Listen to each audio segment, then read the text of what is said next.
Howdy folks, this is Todd with Great Escape Farms and Michael Judd. We are at his residence here. This is his Strawbale house with a living roof, and I've previously done a video on that and we'll link to that in the description.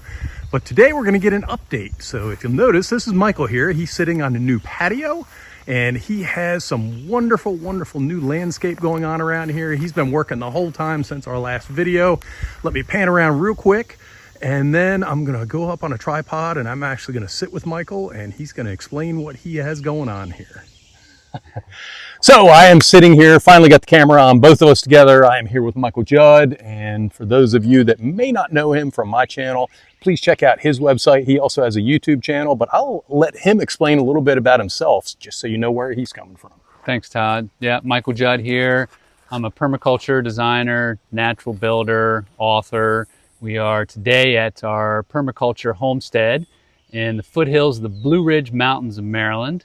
Beautiful place. And behind me, you can see our circular straw bale home, which we built over a course of many years. It was mixed up with life, a lot of life.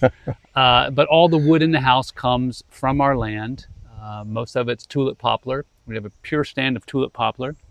And most of it's storm fallen wood. And we were able to keep that round wood feeling by doing round wood timber framing, which is not easy.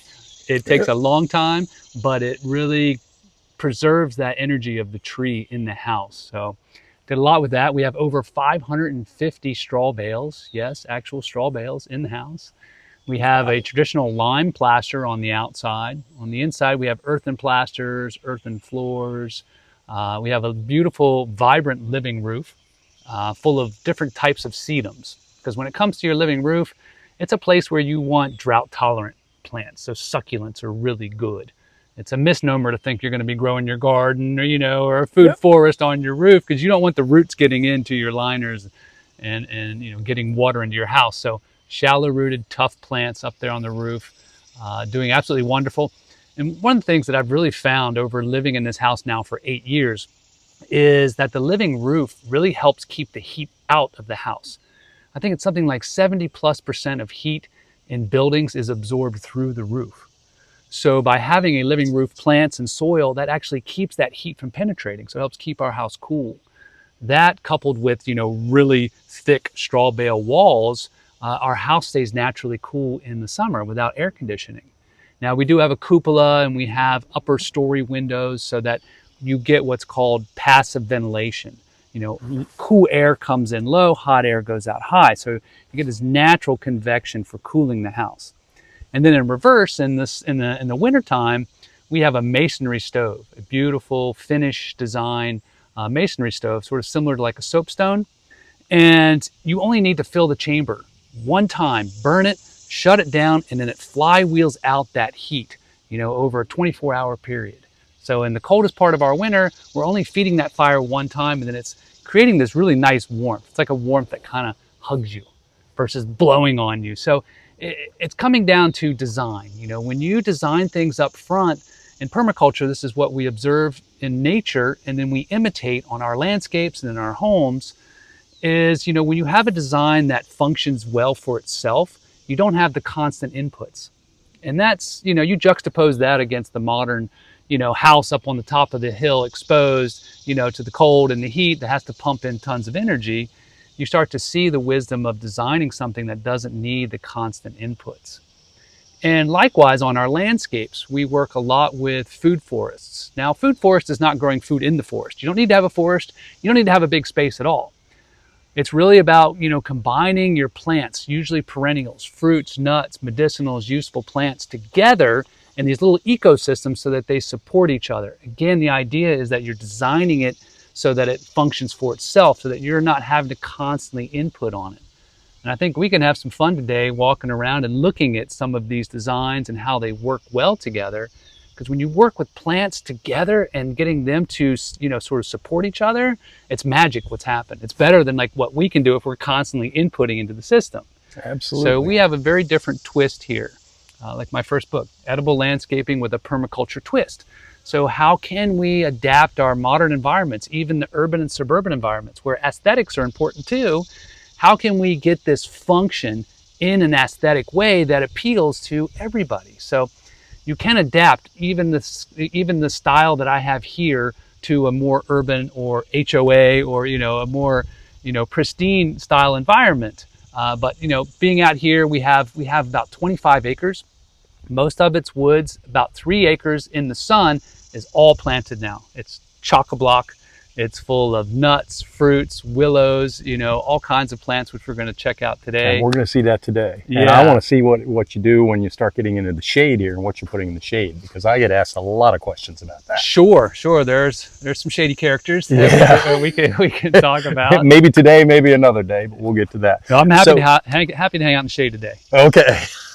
So in the last video, I forgot to really get into how people that have questions about your place here. By the way, we have a detailed video that we did previously of the inside of the Strawbale house here, so we will link to that in the description. But in that video, I didn't give you Michael's information, how to get a hold of him. I've since added it, but a lot of people don't really look at the description. So can you tell us, Sure, what do you have? YouTube, Instagram, email, websites? Sure.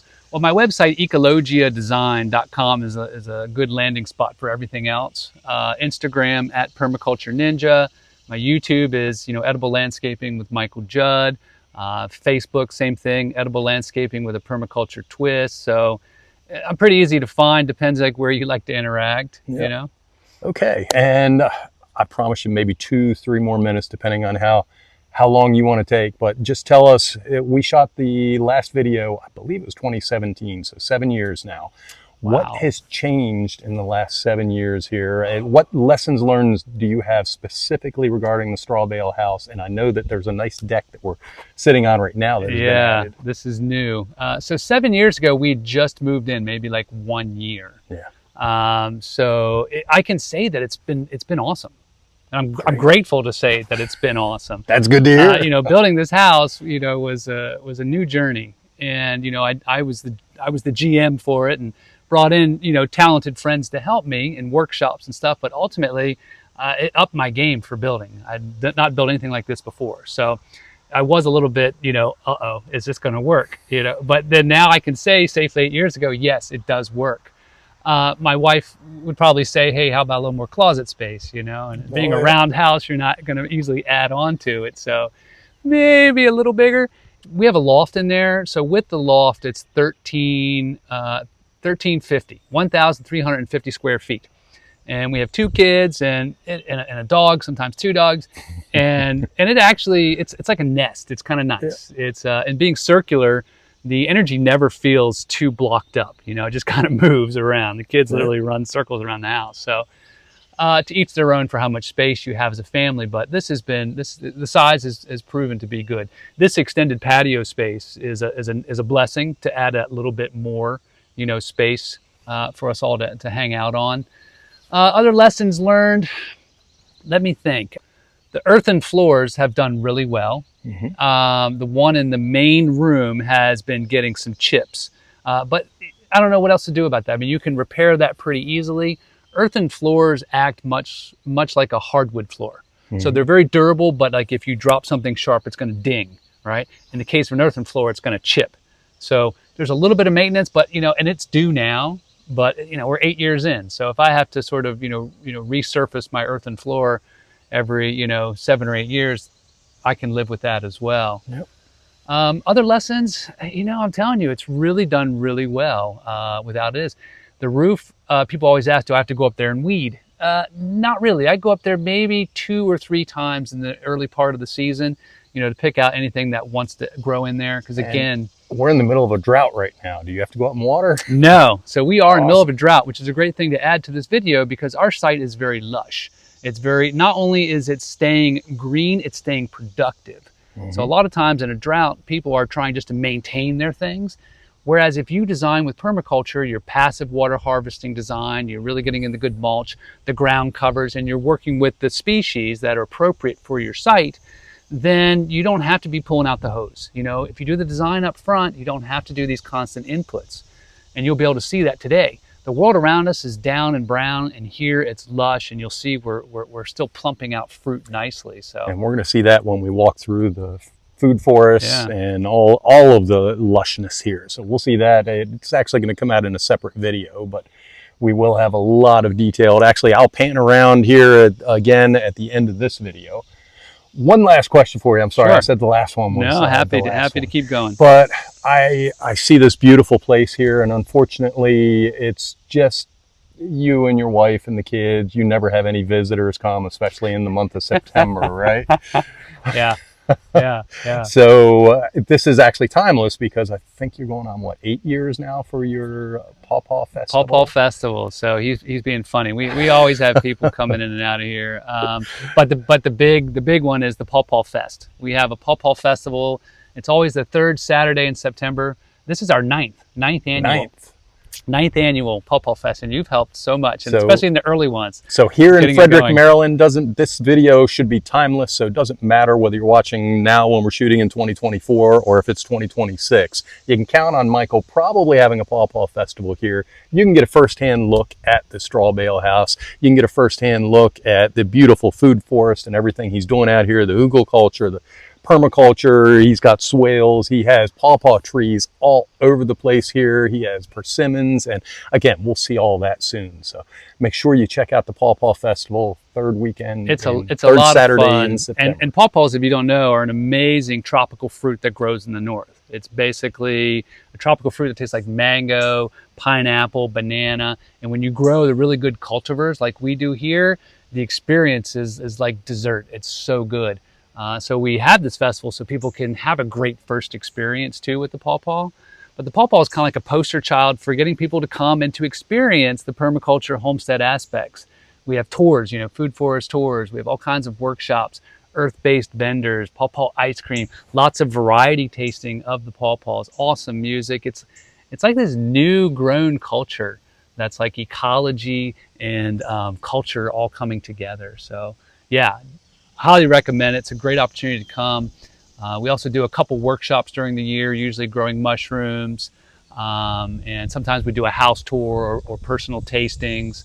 Otherwise, we're not really open to the public just on those events. So look out for those and take advantage. You expose yourself to the public a great deal in September with that Pawpaw Fest. Yep, I put it all in. Thousands of people here. So. It's popular. It's fun. It's a high vibes. Yes. Well, Michael, I'd like to thank you for your time, and always, my friend. Look forward to shooting a few more videos here after we cool off, of course. Yes. So as promised to you, the viewers here, I'm going to go ahead and pan around one last time real quick. Look at this lush, beautiful vegetation.